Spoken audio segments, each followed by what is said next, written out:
오늘은 환율과 금리에 대해서 한번 알아보겠습니다. 먼저 영상 준비했습니다. 영상 보시죠. 국제거래, 환율. 다음 뉴스입니다. 현재 환율이 1,300원대를 돌파하여 지난달 대비 무려 5.6%가량 상승했습니다. 한국은행 관계자는 환율이 앞으로 더 올라갈 것이라는 전망을 내놓았습니다. 자세한 소식은 현장에 나가 있는 기자로부터 듣겠습니다. 점점 환율이 올라서 걱정이야. 요즘 여행사나 수입상들 마음이 편치 못하겠어. 아버지, 환율이 뭐예요? 뉴스에서 많이 듣긴 했는데 잘 모르겠어요. 환율이란 우리나라 돈과 외국 돈과의 교환 비율을 말하는데 쉽게 말해 달러 1달러를 얻기 위해 우리 돈이 얼마나 필요한가를 의미한단다.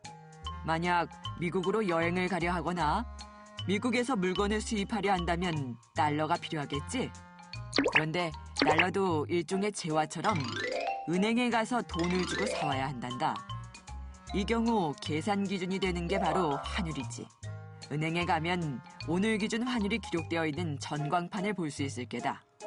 그럼 환율이 올랐다는 말은 무슨 의미예요? 그건 말이야. 외국 돈 1달러를 사기 위해 예전에는 우리 돈 1,200원이 필요했는데 이제는 1,300원이 필요해졌다는 얘기란다. 쉽게 말해 달러 값이 올랐다는 의미지. 그만큼 우리나라 돈의 가치는 떨어졌다는 얘기고. 그래도 쉽지는 않네요. 아직 어린 네가 이해하기 어려울 수는 있지. 아버지가 하나의 예를 들어서 설명해 주마. 네, 내가 며칠 전 캐나다 출신의 영어 강사를 만난 적이 있어. 그는 서울에 있는 영어 학원에서 애들을 가르쳐 온 지도 벌써 1년 반이 된단다. 근데 그는 대학 다닐 때 받은 학자금 대출을 갚기 위해서 돈을 벌어 매월 캐나다로 송금을 한다는구나. 월급으로 받은 300만 원이 9월에는 2,400 캐나다 달러였는데 10월에는 2,100 캐나다 달러밖에 안 되더래. 우리 돈으로는 똑같은 300만 원인데 말이지. 그럼 300달러 정도 손해가 난 것이네요. 그렇단다.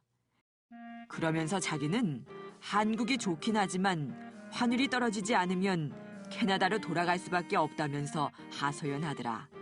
자기 학원 강사 동료들도 한국보다 환율이 낮은 동남아로 옮기거나 아예 본국으로 돌아가는 경우가 점점 늘고 있다고 하더라고. 네. 구체적인 사례를 들으니 이제 좀 이해가 되네요. 전 숙제하러 방에 들어갈게요. 그래라. 아버지가 구체적으로 설명해 주실 때는 대략 이해가 되긴 했는데 내가 경험하지 못해서 잘 와닿지는 않는구나. 경환아, 안녕? 안녕하세요. 뭘 그렇게 고민 중이니? 예, 환율과 환율 변동에 대해 생각하고 있었어요. 외국인 강사들이 한국에서 돈 벌기가 힘들어졌다고 하네요. 그렇지. 한국에서 일하는 외국인 강사들은 환율 변동을 피부로 느낄 수 있을 거야. 실제 수치로 한번 계산해 볼까? 한 달에 200만 원을 받는 외국인 강사를 가정했을 때 이를 한국은행의 분기별 원달러 환율로 계산해 보면 2007년 3분기에 2,154달러였던 것이 2008년 4분기에는 1,467달러가 돼. 무려 687달러를 가만히 앉아서 손해를 보는 셈이지. 외국인 강사들은 정말 억울하겠다. 일은 똑같이 하는데 환율 때문에 실질 임금이 떨어진다니. 그래서 한국에 들어오는 외국인 숫자도 계속 늘다가 2008년부터 줄어들고 있고 수강생들은 실력 좋고 인기 있는 강사들이 죄다 한국을 빠져나가는 것이 아니냐며 불안해하고 있지. 그렇다면 나도 환율 변동과 전혀 무관하다고 할 수 없겠네요. 그렇지. 환율 변동은 기업뿐 아니라 우리들 삶에도 다양한 형태로 영향을 미치니까 앞으로 관심 있게 지켜봐야 할 것이다. 고맙습니다. 다음에도 또 많이 가르쳐 주세요. 그래, 잘 있거라. 숙제 열심히 하렴. 미국 연방준비제도가 기준금리를 올리면서 우리나라와의 금리 차이가 더욱 벌어졌습니다. 미국의 금리 인상은 간접적으로 그리고 장기적으로 한국 경제에 부담을 주는 요인입니다. 따라서 국내 금융시장은 다음 달 열리는 금융통화운영위원회의 금리 결정에 촉각을 곤두세우고 있습니다. 미 연준은 이틀간의 연방공개시장위원회 회의를 거쳐 기준금리를 0.25%포인트 전격 인상했습니다. 미국 경제의 호황 속에 내려진 결정입니다. 이에 따라 미 기준금리는 2.0%에서 2.25%로 올랐습니다. 올 들어 세 번째 인상이고 올해 안에 한 차례 더 인상할 것을 예고하고 있습니다. 미국의 금리 인상으로 한미 간의 기준금리 차이는 0.75%포인트로 확대됐습니다.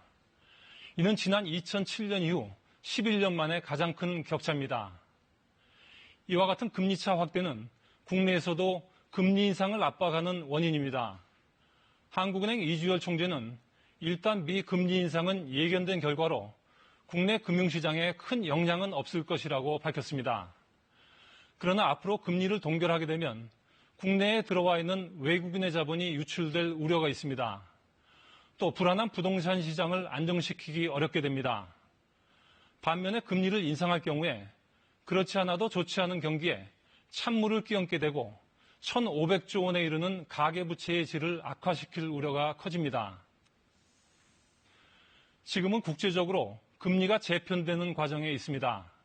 이런 상황에서 우리만 자유롭게 있기는 어렵습니다. 더구나 미국과 중국 간의 무역 분쟁이라는 대외 변수까지 겹쳤습니다.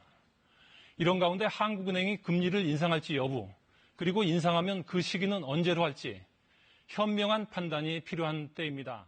영상에서 환율과 금리에 대해서 대략적인 설명을 들으셨을 겁니다. 먼저 환율을 설명하겠습니다. 환율은 1달러를 우리나라 돈 얼마에 바꿀 수 있느냐와 연관이 됩니다. 즉 쉽게 얘기해서 미국 돈 1달러의 가치라고 생각하시면 됩니다. 헷갈리니까요. 환율 상승과 하락만 기억하시면 됩니다. 1달러가 1,000원에서 1,200원이 되면 환율이 상승했다고 합니다. 우리나라 돈 200원을 더 내야만 미국 돈 1달러로 바꿀 수 있습니다. 즉 미국 돈 1달러가 우리나라 돈 200원만큼이 더 가치가 높아졌기 때문입니다. 즉 그래서 환율이 상승했다라고 하죠. 1달러가 1,000원에서 900원이 되면 환율은 하락했다라고 합니다. 환율이 상승했을 때, 하락했을 때 어떤 일이 벌어지는지 한번 설명드리겠습니다. 가장 중요한 것 중에 하나, 첫 번째 환율 상승은 수출의 증가, 수입의 감소를 가져옵니다. 수건 한 장을 1달러에 수출하는 기업이 있습니다. 환율이 1달러에 1,000원이라면 수건 한 장을 팔면 주머니에 1,000원이 들어옵니다. 다시 환율이 1달러에 1,000원이라면 수건 한 장을 팔면 자신의 주머니에 1달러, 즉 한국 돈 1,000원이 들어오는 것입니다. 1달러가 1,000원에서 2,000원으로 상승했다면 수건 한 장을 1달러가 아닌 0.5달러에 팔아도 됩니다. 왜냐하면 전에는 1달러를 들고 은행에 가면 주머니에 1,000원이었죠. 환율이 2배로 상승한 현재는 0.5달러만 갖고 가도 주머니에 똑같이 1,000원이 들어오게 됩니다. 자신의 주머니에 1,000원이 들어오게 하는 것이 목적입니다. 전에는 1달러를 가지고 갔어야 되겠죠. 하지만 지금은 그 전에 반절 0.5달러만 갖고 가도 똑같이 1,000원이 들어오게 되는 것입니다. 즉 이 얘기는 50% 세일을 해서 팔아도 어차피 전하고 수익은 저는 똑같습니다. 저는 50% 세일을 하지만 다른 기업은 50% 세일을 하지 못합니다. 즉 사람들은 저의 물건을 더 사려고 할 것이고요. 저는 수출이 더 많이 증가하게 될 것입니다. 수출 증가를 알아봤으니 수익 감소도 알아보겠습니다. 환율이 1달러에 1,000원일 때 샤프를 2개 수입할 수 있는 수입 업체가 있습니다. 환율이 2배 상승하면 1개밖에 수입을 못하게 됩니다. 즉 수입의 양은 감소하게 되는 것이죠. 환율 상승의 두 번째 영향, 해외 유학, 국외 여행은 감소합니다. 하지만 외국인의 국내 여행은 증가합니다. 설명드리겠습니다. 전에 미국에서 1달러에 샀던 생수를 환율이 2배 상승했다면 저는 한국 돈으로 2,000원을 내야만 이 생수를 사 먹을 수가 있다는 것입니다. 즉 2배의 부담이 증가되었기 때문에 해외로 여행을 가는 것은 많이 부담이 됩니다. 하지만 외국인의 경우 우리나라에서 1달러만 가지고 생수 한 개를 샀었는데 2개까지 살 수 있게 되는 것입니다. 즉 여행비가 더 저렴해진 것이죠. 환율이 2배 오르면 원료값, 원자재 원자재 값도 2배 오를 겁니다. 그러면 그것을 가공해서 최종 생산물을 만들어야 되는데요. 최종 생산물의 마진을 위해서는 물건의 가격을 올릴 수밖에 없습니다. 즉 국내 물가는 환율 상승 시 상승하게 됩니다. 환율이 상승하면 외채 상환 부담도 증가합니다. 외채란 외국에 지인 우리나라의 빚을 의미합니다. 1달러가 1,000원일 때는 1달러를 빚졌다면 한국 돈 1,000원만큼만 빚진 것이지만 2배로 상승했다면 2배만큼 빚이 더 상승한 효과가 있는 것입니다. 이번에는 금리를 알아보겠습니다. 금리는 은행의 이자율을 의미합니다. 뉴스에서 미국은 금리를 인상했습니다. 여기에 대해서 우리나라가 금리를 만약 동결한다면 첫 번째로 국내에 유입된 외국인 자본은 미국으로 다시 갈지 모릅니다. 왜냐하면 미국에 돈을 묶어 놓으면 더 많은 이자를 미국에서는 주고 있기 때문입니다. 금리가 동결되면 두 번째로 불안한 부동산 시장의 안정이 더 어려워집니다. 한국 사람들은 한국은행에 돈을 넣지 않습니다. 돈은 벌어야 되는데 은행에 넣어봤자 돈이 안 되니까 땅, 건물 같은 부동산 시장에 많은 투자를 하게 됩니다. 그렇게 되면 부동산 가격은 오를 수밖에 없는 거죠. 이번에는 우리나라에서 금리를 인상한다라고 합시다. 첫 번째로 경기 활성화에 찬물을 끼얹을 우려가 있습니다. 왜냐하면 사람들은 높은 은행 이자를 위해서 돈을 은행에 묶어두기 때문입니다. 돈이 돌지 않기 때문에 경기는 활성화되지 않는 것이죠. 두 번째로 가계부채가 악화됩니다. 가계부채라는 것은 빚을 의미합니다. 은행에 돈을 빌려서 돈을 갚아야 됩니다. 은행의 이자율이 더 높았기 때문에 더 많은 이자를 갚아야 돼서 가계부채는 더 안 좋아지는 것입니다. 오늘은 여기까지 하도록 하겠습니다. 고생하셨고요. 안녕.